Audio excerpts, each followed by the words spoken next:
मज़ा आने वाला है। एक बार देखो, अब भी देखते रह जाओगे। इतनी सुपर और बढ़िया, सबसे सुपर वीडियो है। गांव वाले इसे रहस्य का पेड़ कहते थे और इसके नाम के पीछे सिर्फ कहानियां नहीं बल्कि सदियों पुराने डर और अनसुलझे रहस्य छिपे थे। हर रात सूर्यास्त के बाद उस पेड़ के पास से अजीब और डरावनी आवाजें सुनाई देती थीं। कभी बच्चों की डरावनी खिलखिलाहट जो अचानक शांत हो जाती, कभी किसी बूढ़े की कराह जो हवा में घुल जाती,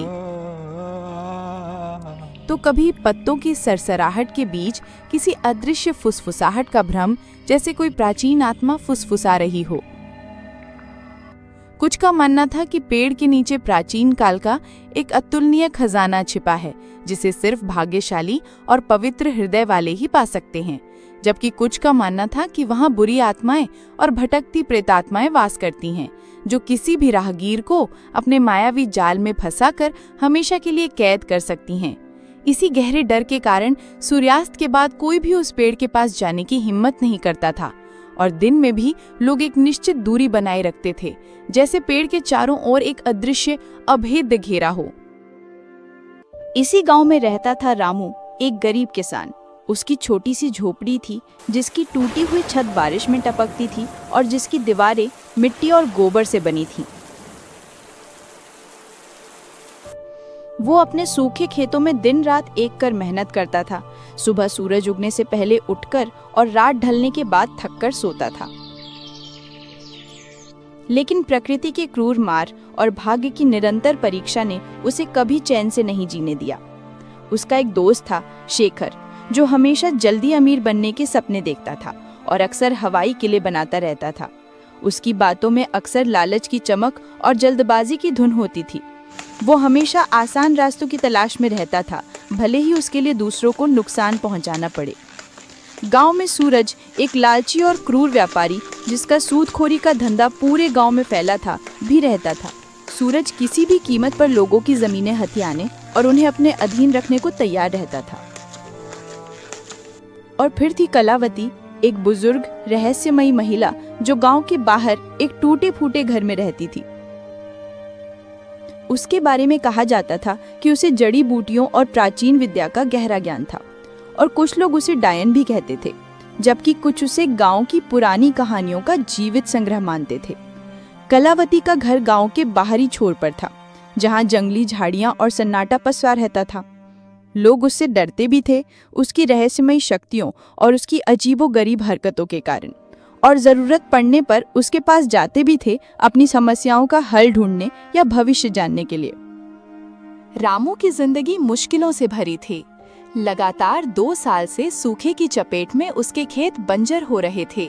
जमीन सूखकर दरारें पड़ने लगी थीं और वो सूरज का बड़ा कर्ज चुकाने में असमर्थ था।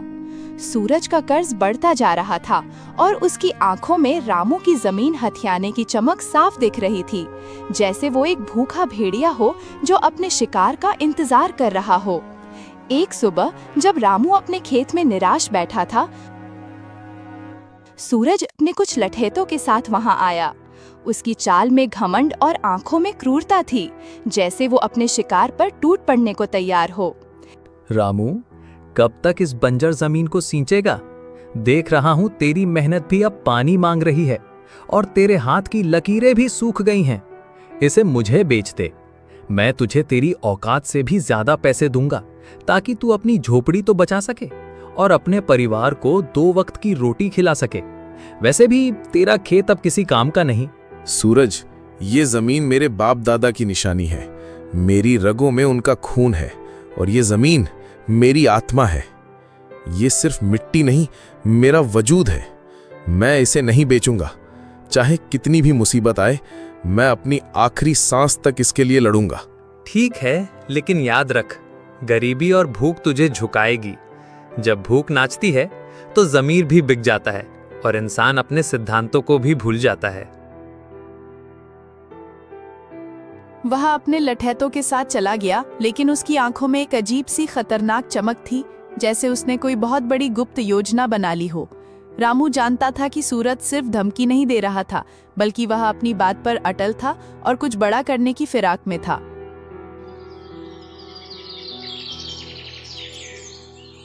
उसी शाम रामू अपने दोस्त शेखर से मिलने गया। शेखर हमेशा जल्दी अमीर बनने की नई नई योजनाएं बनाता रहता था, चाहे वो गांव में चोरी छिपे जुए का अड्डा हो या जंगल से दुर्लभ जड़ी बूटियां निकालने की बात। उसकी हर बात में एक छिपी हुई स्वार्थ की गंध होती थी और वो हमेशा दूसरों का फायदा उठाने के मौके तलाशता रहता था। रामू, सुना है ना, रहस्य के पेड़ के नीचे एक पुराना खजाना छिपा है। गांव वाले सदियों से यही कहते आए हैं और मुझे लगता है कि इस बार ये सच है। मुझे एक पुराना नक्शा मिला है जिस पर कुछ अजीब प्रतीक बने हैं। अगर हम उसे ढूंढ लें तो सारी गरीबी खत्म, हम राजाओं की तरह रहेंगे। तू अपने खेत को सोने से पाट सकेगा और मैं एक बड़ा महल बनाऊंगा जिसे देखकर दुनिया हैरान रह जाएगी। शेखर, ये सब गांव वालों की बनाई कहानियां हैं, सिर्फ डरने के लिए। कौन सा खजाना? और उस पेड़ के पास तो भूत प्रेत का डर है। तूने खुद कितनी कहानियां सुनी हैं? उस पेड़ के बारे में हर कहानी खून और शाप की बात करती है। डरने की क्या बात, अंधविश्वास है सब। डरपोक लोग ही कहानियां गढ़ती हैं। हम दोनों मिलकर जांच करेंगे, पूरी रात वहीं रुकेंगे। अगर खजाना मिला तो आधा आधा बांट लेंगे, दोस्ती में कोई कमी नहीं। शेखर की बातों में रामू को हमेशा से थोड़ी चालाकी दिखती थी, लेकिन इस बार उसकी उत्सुकता कुछ ज्यादा ही थी। उसकी आवाज में एक अजीब सी जल्दबाजी थी, जैसे वो कोई मौका हाथ से जाने नहीं देना चाहता था। रामू ने शेखर की बात को मजाक में डाल दिया, लेकिन उसके मन में एक सवाल कौंध गया।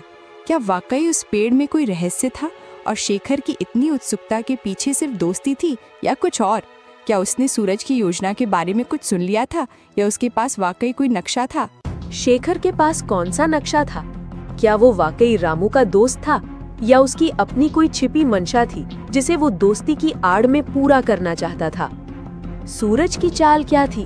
क्या वो सिर्फ जमीन चाहता था या खजाने के बारे में भी उसे कुछ पता था?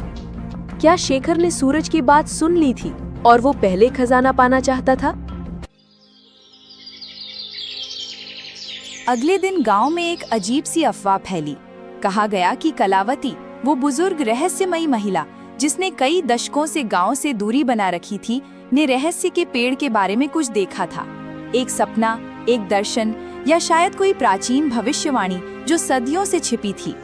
रामू और शेखर दोनों ही उत्सुकता से भरे उसके घर गए। कलावती का घर गांव के एक कोने में था, जहां सन्नाटा पसरा रहता था और चारों ओर सूखी जड़ी बूटियों की तेज अजीब सी गंध फैली हुई थी। उसके घर की दीवारों पर अजीबोगरीब नक्शे खुदे थे, जिनमें पुराने प्रतीकों और तारों की चाल का जिक्र था, और कोने में ताड़ के पत्ते पर लिखी जीर्ण शीर्ण पोथियां और प्राचीन किताबें बिखरी पड़ी थीं। हर चीज रहस्यमयी और पुरानी लग रही थी, जैसे वो किसी और समय से जुड़ी हो। रामू, शेखर, मैंने सपने में देखा है।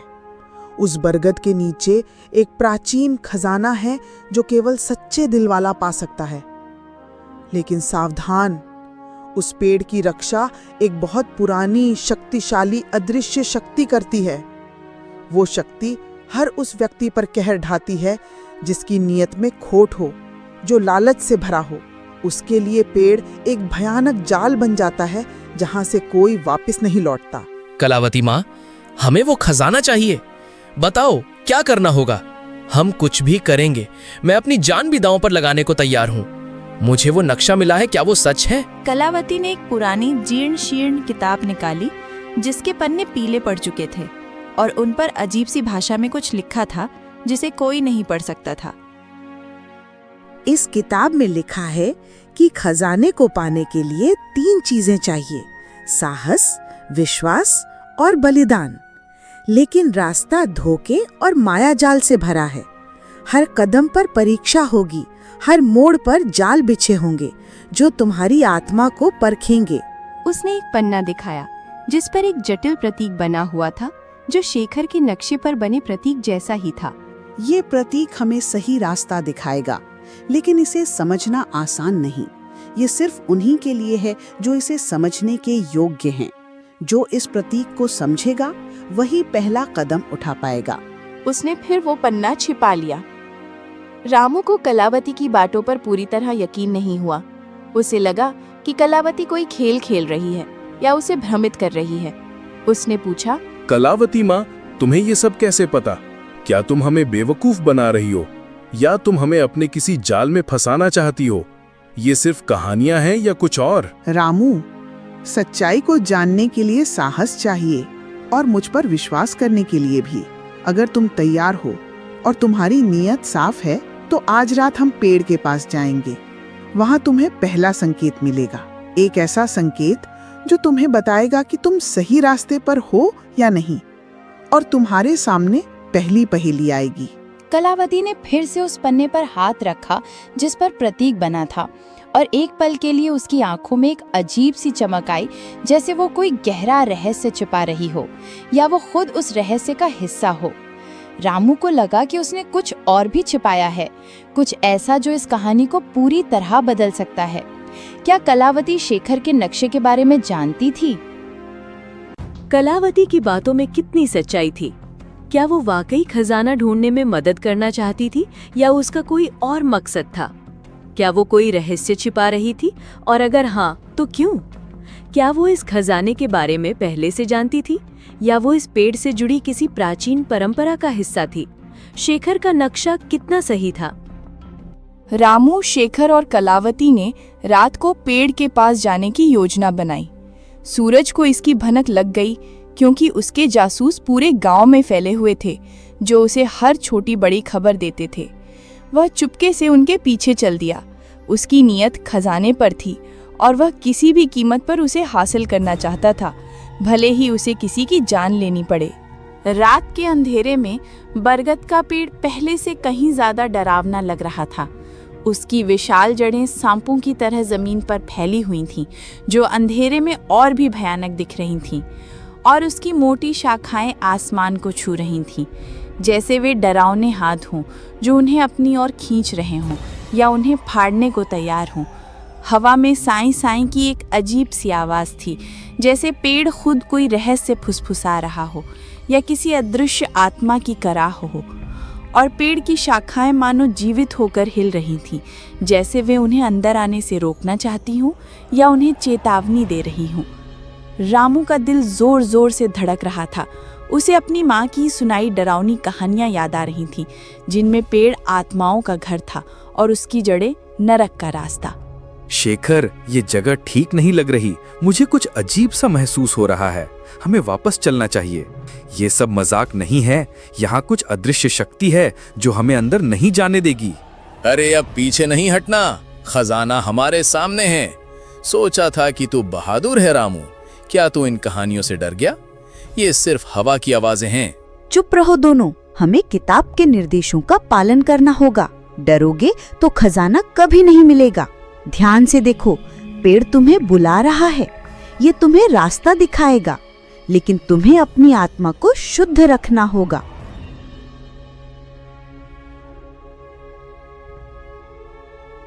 कलावती ने अपनी जीर्ण शीर्ण किताब खोली और एक पुराना जटिल मंत्र पढ़ा, जिसकी भाषा किसी को समझ नहीं आ रही थी, लेकिन उसकी गूंज दिल को कंपा रही थी। मंत्र खत्म होते ही अचानक पेड़ की जड़ों के पास जमीन हिलने लगी, जैसे नीचे कुछ हलचल हो रही हो, और मिट्टी ऊपर उठने लगी एक अजीब सी रोशनी के साथ। एक पुराना जंग लगा ताला दिखाई दिया जो जमीन में धंसा हुआ था और अजीब प्रतीकों से सजा था, जो अंधेरे में चमक रहे थे जैसे वे जीवित हों। देखा रामू, मैंने कहा था ना, खजाना यही है। हम अमीर बनने वाले हैं। हम सब मुसीबतों से बाहर निकल जाएंगे। अब बस इसे खोलना है। इस ताले को खोलने के लिए 3 चीजें चाहिए, एक साहसी का खून, एक विश्वासी का आंसू और एक बलिदान।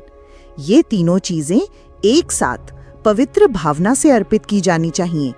कोई भी लालच या स्वार्थ इसे भंग कर देगा और खजाने के संरक्षक तुम्हें कभी माफ नहीं करेंगे। रामू ने साहस दिखाते हुए अपना हाथ काटा और खून की कुछ बूंदें ताले पर डाली। ताला हल्का सा चमक उठा और उस पर बने प्रतीक तेजी से जलने लगे, जैसे वे आग पकड़ रहे हों। शेखर ने अपनी माँ की याद में आंसू बहाए और ताले पर डाले। आंसू गिरते ही ताले से एक धीमी रहस्यमयी गूंज सुनाई दी, जैसे पेड़ खुद बोल रहा हो या कोई अदृश्य शक्ति जगा हो। लेकिन बलिदान का मतलब क्या था? कलावती ने अभी तक कोई संकेत नहीं दिया था। बलिदान का मतलब है कि तुम में से कोई अपनी सबसे कीमती चीज यहाँ छोड़ देगा। ये त्याग की निशानी होगी जो खजाने के देवता को संतुष्ट करेगी और तुम्हें उसकी कृपा मिलेगी। यह सिर्फ एक वस्तु नहीं, तुम्हारी आत्मा का अंश होगा। रामू ने अपनी माँ की दी हुई एक पुरानी चांदी की अंगूठी निकाली जो उसके लिए सबसे कीमती थी, उसकी माँ की आखिरी याद, और उसने कभी उसे खुद से दूर नहीं किया था। उसने आंखें बंद करके उसे ताले के पास रख दिया। उसके चेहरे पर दर्द और दृढ़ता थी। शेखर ने अपनी जेब से एक पुराना चमचमाता सिक्का निकाला जो उसके दादाजी का था। वो उसे देने में हिचकिचा रहा था, उसके हाथ कांप रहे थे। उसके चेहरे पर लालच साफ दिख रहा था, लेकिन खजाने की भूख ने उसे मजबूर किया। उसने भी उसे रख दिया, लेकिन कलावती ने कुछ नहीं दिया। कलावती माँ, तुमने बलिदान में कुछ क्यों नहीं दिया? तुमने हमें धोखा दिया है। ये कैसा बलिदान है? मेरा बलिदान मेरा समय है जो मैं तुम्हें दे रही हूँ, और मेरा ज्ञान जो मैं तुम्हें इस यात्रा में दे रही हूँ। तुम दोनों ने जो दिया वो तुम्हारे लिए कीमती था, मेरे लिए नहीं। मेरा बलिदान अलग है और तुम इसे अभी नहीं समझोगे। मेरा जीवन ही मेरा बलिदान है। रामू को शक हुआ, लेकिन तभी ताला एक तेज गड़गड़ाहट जैसी आवाज के साथ खुल गया, जैसे सदियों का रहस्य खुल रहा हो, और जमीन भी कांपने लगी। जमीन में एक गहरा अंधेरा गड्ढा दिखाई दिया, जिसमें एक चमकता हुआ पुराना संदूक रखा था। उसकी चमक इतनी तेज थी कि आंखें चौंधिया गईं, और उसमें से एक अजीब सी मीठी सुगंध आ रही थी जो मन को भ्रमित कर सकती थी। कलावती ने बलिदान नहीं दिया, लेकिन ताला खुल गया। क्या उसने मंत्र में कुछ छिपाया था, या उसके ज्ञान का दावा सिर्फ एक बहाना था? क्या वो इन दोनों को सिर्फ मोहरा बना रही थी, या वो इस खजाने से जुड़ी किसी और गुप्त योजना का हिस्सा थी? क्या उसके जीवन का बलिदान ही वो थी, या कोई और गहरा राज था? संदूक में क्या था? क्या ये वाकई खजाना था, या कोई और रहस्य, कोई जाल? क्या सूरज आ रहा था? क्या पेड़ ने कलावती को ये शक्ति दी थी कि वो बलिदान के बिना भी ताला खोल सके? तभी सूरज अचानक झाड़ियों से निकला। उसकी आंखों में लालच और जीत की चमक थी, जैसे उसने अपनी चाल में जीत हासिल कर ली हो। उसके पीछे उसके लठैत भी थे, जो हथियारों से लैस थे। ये खजाना मेरा है। तुम सब बेवकूफ बन गए। मैंने तुम सब पर नजर रखी हुई थी। अब तुम सब यहाँ से निकलो, या तुम सब का अंजाम बहुत बुरा होगा। उसने शेखर को एक जोरदार धक्का दिया, जो संभल नहीं पाया और नीचे गिर पड़ा। उसका सिर जमीन से टकराया और वो दर्द से कराहने लगा। सूरज संदूक की ओर दौड़ा। उसकी सांसें तेज हो रही थीं और उसकी आंखों में सिर्फ धन की चमक थी। वो कुछ भी देखने को तैयार नहीं था, लेकिन जैसे ही उसने संदूक को छुआ, एक तेज नीली रोशनी निकली, जैसे बिजली कड़क रही हो, और सूरज एक भयानक चीख के साथ बेहोश होकर गिर पड़ा। उसका शरीर तेजी से कांपने लगा। उसके लठैत भी डर कर भाग गए। अपनी जान बचाने के लिए उन्होंने अपने हथियार भी वहीं छोड़ दिए।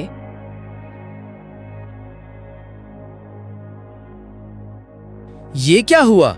ये संदूक तो शापित है। ये तो भूत प्रेतों का काम है। हमें यहाँ से भागना चाहिए, नहीं तो हम भी यहीं फंस जाएंगे। मैंने कहा था ना, खजाना केवल सच्चे दिल वाला पा सकता है। सूरज का लालच उसे ले डूबा। ये सिर्फ एक चेतावनी थी जो सच्चे खजाने की ओर इशारा कर रही थी। ये संदूक केवल अयोग्य लोगों को दूर रखता है और उन्हें सबक सिखाता है। रामू ने संदूक को छूने की कोशिश की, लेकिन कलावती ने उसे रोका। रुको रामू, ये संदूक असली खजाना नहीं है। ये सिर्फ एक रक्षक है जो अयोग्य लोगों को दूर रखता है। असली खजाना पेड़ की जड़ों में और भी गहराई में छिपा है। हमें एक और परीक्षा देनी होगी, एक ऐसी परीक्षा जो तुम्हारी आत्मा की गहराई को परख लेगी और तुम्हें अपने सबसे गहरे डर का सामना करना होगा। सूरज ने चुपके से पीछा किया और खजाने पर कब्जा करने की कोशिश की, लेकिन वह खुद धोखे का शिकार हो गया। यह संदूक सिर्फ एक जाल था, एक परीक्षण जो लालचियों को दूर रखता था और उन्हें एक गहरा सबक सिखाता था। असली खजाना क्या था? कलावती को ये सब कैसे पता था? क्या वो पेड़ की रक्षा करने वाली शक्ति का हिस्सा थी, या वो खुद कोई गुप्त ज्ञान रखती थी? अगला परीक्षण क्या था और क्या रामू उसे पास कर पाएगा? क्या उस संदूक में कोई और रहस्य छिपा था?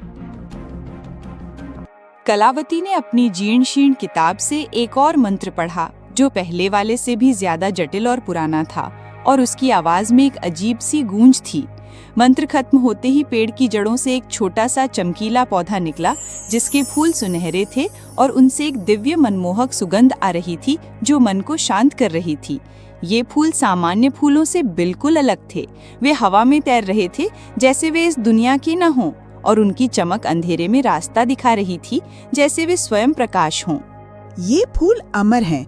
इन्हें बेचकर तुम अपनी गरीबी खत्म कर सकते हो, लेकिन केवल वही इन्हें ले सकता है जिसका दिल साफ हो और जिसमें कोई लालच ना हो। जो इन्हें लालच से छुएगा वो इन्हें खो देगा और उसे कभी सुख नहीं मिलेगा, बल्कि उसे भयानक परिणाम भुगतने पड़ेंगे। रामू ने एक फूल उठाया और उसे शांति और खुशी महसूस हुई। फूल उसके हाथ में चमकने लगा और उसकी चमक रामू के चेहरे पर एक अजीब सी रोशनी ला रही थी, जैसे वह स्वयं प्रकाशित हो गया हो। शेखर ने भी एक फूल लिया, लेकिन उसका फूल उसके हाथ में आते ही मुरझा गया और फिर धूल में बदल गया। शेखर के चेहरे पर निराशा और क्रोध साफ दिख रहा था और उसकी आंखों में भयानक दर्द था। ये क्या हुआ? मेरा फूल क्यों मुरझा गया? कलावती माँ, तूने मुझसे झूठ कहा है। तू हमें बेवकूफ बना रही है। लालच और धोखा तुम्हें कभी सुख नहीं देगा शेखर। ये फूल केवल उन्हीं के लिए हैं जो निस्वार्थ हैं और जिनकी आत्मा शुद्ध है। तुम्हारी आत्मा में लालच भरा है, इसलिए ये फूल तुम्हें स्वीकार नहीं करते, बल्कि तुम्हें अस्वीकार करते हैं। कलावती माँ, तुम्हें ये सब कैसे पता? और तुमने बलिदान क्यों नहीं दिया? तुम कौन हो? क्या तुम इस पेड़ की रखवाली करती हो?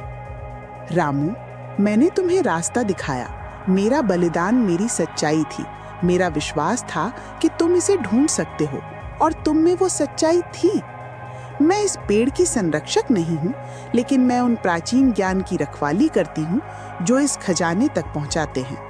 मेरे पूर्वज इस पेड़ और इसके रहस्य के बारे में जानते थे, और उन्होंने ये ज्ञान पीढ़ी दर पीढ़ी सौंपा है। मैं इस ज्ञान की अंतिम कड़ी हूँ। उसकी आंखों में एक चमक थी, जैसे वो कुछ और भी छिपा रही हो, कोई गहरा रहस्य जो रामू अभी नहीं समझ सकता था, लेकिन जिसे जानने का समय आ गया था। कलावती ने असली खजाने का रहस्य पहले ही जान लिया था, लेकिन उसने रामू और शेखर को सिर्फ आधा सच बताया। क्या वो अपनी पहचान छिपा रही थी? क्या वो इस ज्ञान का उपयोग किसी और उद्देश्य के लिए कर रही थी, या वो इस खजाने से जुड़ी किसी और बड़ी शक्ति का हिस्सा थी? क्या वो कोई प्राचीन रहस्यमयी समाज से संबंध रखती थी जिसकी जिम्मेदारी इस खजाने की रक्षा करना थी? शेखर को गुस्सा आ गया। उसने सोचा कि कलावती उसे बेवकूफ बना रही है और वह अकेला ही सारे फूल हड़पना चाहती है। उसने रामू से कहा, रामू, ये कलावती माँ हमें बेवकूफ बना रही है। सारा खजाना वो खुद लेना चाहती है। ये सब उसका नाटक है। हमें यहाँ से भागना चाहिए। शेखर ने कलावती पर हमला करने की कोशिश की। उसकी आंखों में गुस्सा और लालच साफ दिख रहा था। वो तलवार की तरह कलावती की ओर लपका, लेकिन तभी पेड़ की शाखाएं तेजी से हिलने लगी और एक अजीब सी डरावनी आवाज गूंजी, जैसे पेड़ खुद बोल रहा हो या किसी अदृश्य शक्ति ने आवाज दी हो जो शेखर को चेतावनी दे रही थी। शेखर डर के मारे पीछे हट गया। उसका शरीर कांप रहा था और उसके हाथों से तलवार छूट गई, जैसे वो जल रही हो। शेखर, तू मेरा दोस्त है, फिर भी तुझ में इतना लालच है। कलावती माँ सही कह रही है, खजाना सच्चाई का है, लालच का नहीं। तूने मेरी दोस्ती का भी अपमान किया है और अब इस पवित्र स्थान को भी अपवित्र कर रहा है। शेखर ने अपनी गलती मानी, लेकिन उसकी आंखों में लालच अभी भी था, एक ऐसी भूख जो मिटने का नाम नहीं ले रही थी, जैसे वो उसके खून में समा गई हो। उसने चुपके से एक और सुनहरा फूल तोड़ने की कोशिश की, इस बार और तेजी से। उसने सोचा कि कोई उसे देख नहीं रहा। उसने फूल तोड़ लिया और भागने की कोशिश की, लेकिन जैसे ही वो गांव की ओर भागा, फूल उसके हाथ में जलने लगा और फिर राख में बदल गया। एक अजीब सी ऊर्जा ने उसे पीछे धकेला और वो जमीन पर गिर पड़ा। उसके शरीर में भयानक दर्द होने लगा और उसे लगा कि उसकी आत्मा जल रही है। शेखर ने रामू और कलावती को धोखा देने की कोशिश की, लेकिन उसका लालच उसे ले डूबा। पेड़ ने खुद उसे सजा दी, ये दिखाते हुए कि प्रकृति कभी लालच का साथ नहीं देती और उसके नियम बहुत कठोर होते हैं। क्या शेखर फिर से कोई साजिश रचेगा? क्या पेड़ की शक्ति उसे सबक सिखाएगी या उसे हमेशा के लिए बांध लेगी? क्या सूरज के लठैट वापस आएंगे और इस बार उनका क्या इरादा होगा? पेड़ का क्रोध कितना भयानक हो सकता है। जैसे ही शेखर जमीन पर पड़ा था, दर्द से कराह रहा था। सूरज, जो अभी भी बेहोश पड़ा था, धीरे धीरे उठने लगा। उसकी आंखों में बदला लेने की आग थी, जो पहले से कहीं ज्यादा भयंकर थी, और उसके चेहरे पर एक भयानक मुस्कान थी। उसने रामू को देखा, जिसके पास अभी भी चमकीला सुनहरा फूल था, और उसकी आंखों में ईर्ष्या साफ झलक रही थी। तो ये है असली खजाना, मैं इसे नहीं छोड़ूंगा, ये मेरा है, अब कोई मुझे रोक नहीं पाएगा। उसने रामू पर हमला किया। उसके हाथों में पत्थर था, वह रामू को मारना चाहता था, लेकिन इस बार कलावती तेजी से आगे आई। उसकी चाल में एक अजीब सी फुर्ती थी, जैसे वो हवा में तैर रही हो। उसने एक और मंत्र पढ़ा और पेड़ से कुछ विशाल जड़ें निकली, जिन्होंने सूरज को जकड़ लिया, जैसे वे उसे निगलने को तैयार हों, और उसकी चीखें हवा में गूंजने लगी। सूरज चीखने लगा, उसकी आवाज जंगल में गूंजी, लेकिन वह हिल नहीं पा रहा था। लालच तुम्हें हमेशा अंधेरे की ओर ले जाएगा सूरज। ये पेड़ तुम्हें तब तक नहीं छोड़ेगा जब तक तुम अपने पापों का प्रायश्चित नहीं कर लेते और अपनी नियत साफ नहीं कर लेते। प्रकृति कभी अन्याय का साथ नहीं देती और वो अपने संरक्षकों की रक्षा करती है। रामू ने सूरज को देखा और उसे दया आ गई। उसने कलावती से कहा, कलावती माँ, इसे छोड़ दो, इसे एक मौका दो, शायद ये अपनी गलती समझ जाए और सही रास्ते पर लौट आए। कलावती ने अपनी आंखें बंद की और जड़ें धीरे धीरे ढीली पड़ गईं। सूरज उठा, उसका चेहरा पीला पड़ गया था और उसकी आंखों में डर और पछतावा था। वो जानता था कि उसने क्या खो दिया था और पेड़ ने उसे क्या सबक सिखाया था। वो बिना एक शब्द कहे भागा। उसकी परछाई अंधेरे में खो गई, जैसे वो कभी था ही नहीं। क्या सूरज सच में बदल गया था या वो फिर से कोई चाल चलेगा? क्या ये खजाना रामू के जीवन में शांति लाएगा या और मुश्किलें? क्या कलावती अब अपना अंतिम रहस्य उजागर करेगी और क्या उसके जाने का समय आ गया था? जैसे ही सूरज भागा, कलावती रामू की ओर मुड़ी। उसकी आंखों में अब कोई रहस्य नहीं था, बल्कि एक गहरी शांति और ज्ञान था, जैसे उसने अपना जीवन भर का कर्तव्य पूरा कर लिया हो। उसके चेहरे पर एक अजीब सी चमक थी, जो पहले कभी नहीं दिखी थी। रामू, अब समय आ गया है कि मैं तुम्हें अपना अंतिम रहस्य बताऊं। मैं सिर्फ एक जड़ी बूटी बेचने वाली रहस्यमयी बुजुर्ग महिला नहीं हूँ। मैं इस बरगद के पेड़ के प्राचीन संरक्षकों में से एक हूँ। मेरे पूर्वज सदियों से इस खजाने और इसकी शक्ति की रक्षा करते आए हैं। ये खजाना सिर्फ भौतिक धन नहीं है, बल्कि ये जीवन का संतुलन है, प्रकृति की शक्ति का प्रतीक। ये सुनहरे फूल सिर्फ धन नहीं देते, बल्कि ये शुद्ध ऊर्जा हैं जो धरती को उर्वर बनाती हैं और दिलों को शुद्ध करती हैं। ये पेड़ सिर्फ एक पेड़ नहीं, बल्कि प्रकृति की आत्मा है और इसका खजाना उसकी जीवनदायिनी शक्ति। तो तुम पहले से ये सब जानती थी और तुम यहाँ क्यों रुकी थी? हाँ रामू, मैंने तुम्हें और शेखर को इसलिए लाया क्योंकि मैं जानना चाहती थी कि तुम में से कौन सच्चा है और कौन इस खजाने का हकदार है। शेखर के लालच ने उसे भटका दिया और उसे अपनी गलतियों से सीखना होगा। सूरज की क्रूरता ने उसे दूर कर दिया, लेकिन उसे भी सबक मिल गया। लेकिन तुमने अपनी सच्चाई, दया और निस्वार्थ भाव से खुद को साबित किया। तुम ही इस खजाने के वास्तविक उत्तराधिकारी हो। उसने एक और फूल रामू को दिया। ये फूल अनंत हैं, जब तक इनका उपयोग अच्छे के लिए किया जाएगा।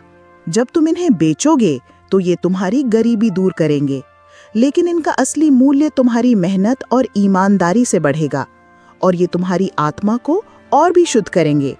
कलावती ने अपनी आंखों में एक अजीब सी चमक के साथ कहा, मेरा बलिदान रामू इस खजाने के रहस्य को इतने सालों तक अपने भीतर छिपाए रखना था। मेरी जिम्मेदारी थी कि मैं सही व्यक्ति को ये रास्ता दिखाऊं और इस प्राचीन ज्ञान को आगे बढ़ाऊं। अब मेरी जिम्मेदारी पूरी हुई।